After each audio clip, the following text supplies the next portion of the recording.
So in today's video, we are going to be doing a sub insole pillow. So if you want to see how to do it, just keep watching. If you're new to my channel, my name is Leslie. My channel is all about crafting on a budget. I do Cricut, sublimation, and sewing videos. So if any of those things interest you, please consider subscribing, joining my YouTube family, and let's just jump into this video. Oh, don't forget to join my Patreon. It's only $2 a month and it's just supporting my channel. And yeah, let's just jump into this video. So we're just going to start off by designing our pillow. I'm just doing a very simple design. And then we're going to take a rectangle the size of our paper. We're going to crop down our image to fit inside our paper. We're going to do this for every part of the image. Make sure that as you're doing this, you're leaving a little part of whatever was the last part that you cropped. And then we're going to copy that piece and put it onto a paper, a new file the size of the paper that our printer can print. We're going to export them as JPEGs and print them with our sublimation printer. So for this project, you're going to need your design. I have a smaller printer, so I had to print mine in parts.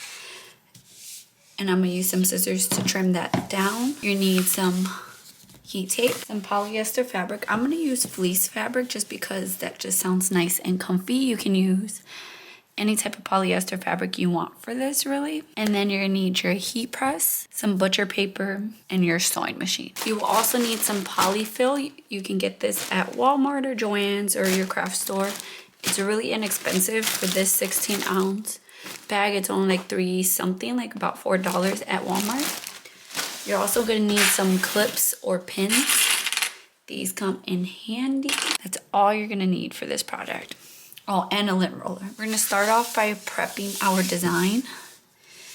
Remember to overlap your design when you're doing this so that it can just go on seamlessly. So I'm just going to take my scissors and I'm going to trim this bottom piece. And I'm going a little bit into the design. That way there's no white on it.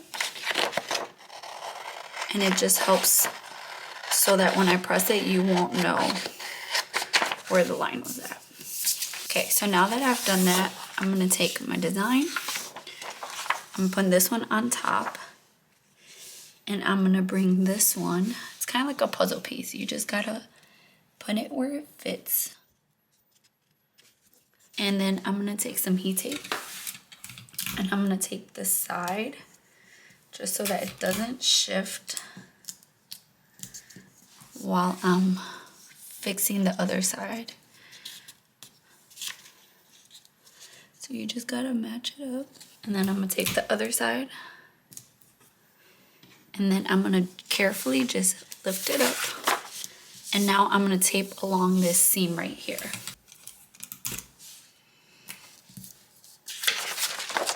And now this is ready. I'm probably just gonna trim it on the bottom a little bit, so that when I'm putting it on my fabric, I know that I don't actually need that much. So now we're gonna do the exact same thing to our back part.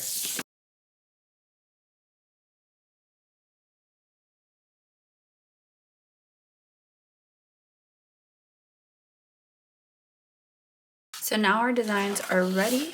We're gonna get our fabric.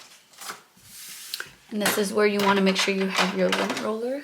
And you wanna make sure you're pressing on the side that isn't all fuzzy. There's one side that's like extra fuzzy and the other side is a bit more smooth if you're using fleece. This is no-pill fleece from Joann's. And you wanna make sure you lint roll real good. So make sure you see which way the blanket is going and lint roll that way. And if you're using fleece, it's definitely going to take a few times of lint rolling to be able to get all the lint off. So once you have lint rolled, you're going to take your paper face down. It should be mirrored. And then you're going to take your heat tape. And you can, if you have the dispenser, you can put that down and kind of use that as a weight to help you so that it's not shifting. And then you're gonna tape down all the way around your design. And you can always use like adhesive spray if you want. I haven't tried it yet, but I've just always used heat tape to hold mine down. So now we're gonna do the exact same thing for our other design. I'm gonna take a rotary cutter and I'm gonna cut this out first. I'm putting that to the side. That's ready to go. We're gonna do the other one. Okay, now we're ready to go to the heat press. Okay, so we're gonna start out with putting some butcher paper underneath. Then we're gonna take our fabric with the paper side up. We're gonna put that down and we're gonna take, I'm using A-sub paper, so I need butcher paper on top, or else the ink will come through and get onto my heat press, and then it can get on, it can be reactivated next time I use my heat press, and it can get onto another project, which we don't want. So I wanna make sure that I don't put too much pressure because I don't wanna flatten it out too much. So I'm gonna press at 385 degrees for 60 seconds. So I'm gonna get some heat gloves. I'm gonna lift up my butcher paper and I can see that it bled through. So you wanna make sure you throw this out. You don't wanna use this on any other project or else it can get on there. So I'm gonna take one corner.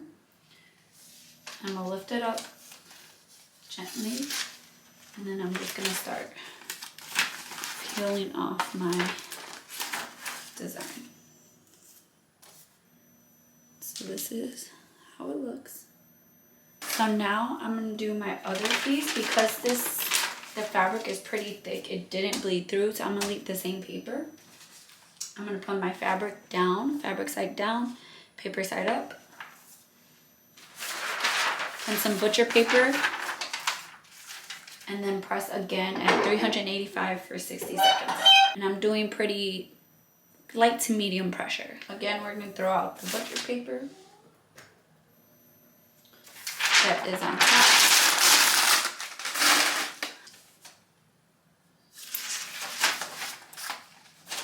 This is my ink release with the A4 paper. And this is how it turned out. Ooh. So cute. We're gonna take our fabric pieces and we're gonna just take our rotary cutter and trim all the way around. Doesn't need to be perfect, but cut all the white around. I did that for both pieces.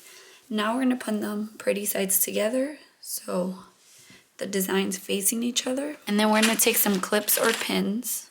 Make sure your patterns are going the correct way that they're supposed to go. And then we're just gonna line up our edges and clip or pin all the way around, except we're gonna leave a little gap in the bottom. Well, should do it in the bottom or the top? I think I'm gonna do it in the bottom. Leave a gap in the bottom. So I'm gonna take a marking tool. And I'm gonna take, and basically we're gonna sew from one side all the way around at a 1/4 seam allowance to all the way here, making sure to backstitch here and here.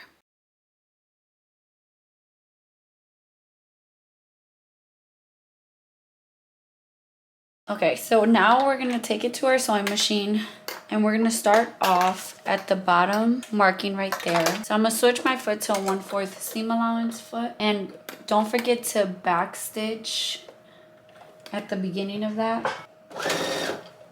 And then just take out your clips as you're getting to them. When you're getting close to that corner, you wanna just kind of get to like 1/4 away from it. If you want to, you can use your hand wheel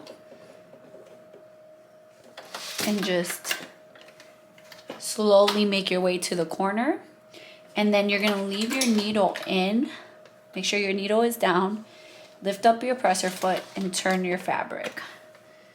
And then you just keep sewing. And you do that at every single corner.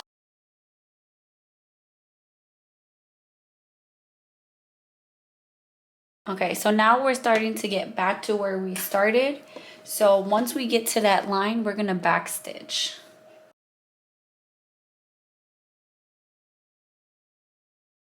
So now you can kind of just trim your threads. And you can take some pinking shears and just trim all the way around, but do not trim right here where you didn't sew. You want to leave that fabric because when we sew on the other side, you want fabric to be able to fold inward. If you don't want to trim all of it, you can just trim your corners. I'm going to trim all of it. Just make sure that you don't trim the stitches. You want to trim as close as you can get to the stitches, but not cutting the stitches. So now you can just flip it inside out. So just grab your hand, stick it in, go to the furthest corner and pull that through.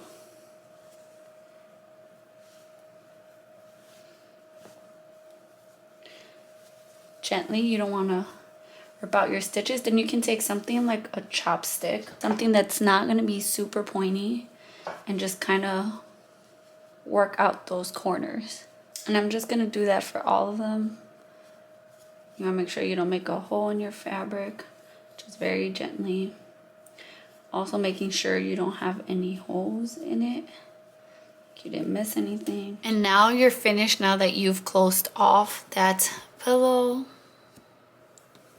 It's so cute. All done.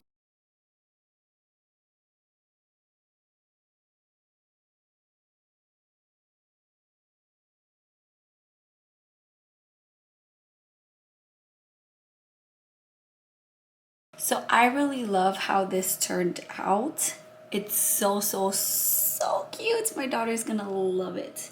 It's a quick and easy project to do. You can make it, you can add a pocket to it, and they can put stuff in there, maybe on the back so that it's not like ruining the front or anything. But I love it. Super simple. This would be a cute little just personalized gift to gift a child. Maybe putting their favorite characters on it. You can really do whatever you want. It's beautiful. You can make it into a photo pillow if you wanted to. Super simple, super easy, great beginner project, especially if you're just starting with sublimation and sewing, like combining the two together. So let me know down below if you guys try this out. Let me know how it turns out, what you decided to do. Don't forget to subscribe, give this video a thumbs up, and don't forget to join my Patreon. And I'll see you guys in my next video. Bye, guys.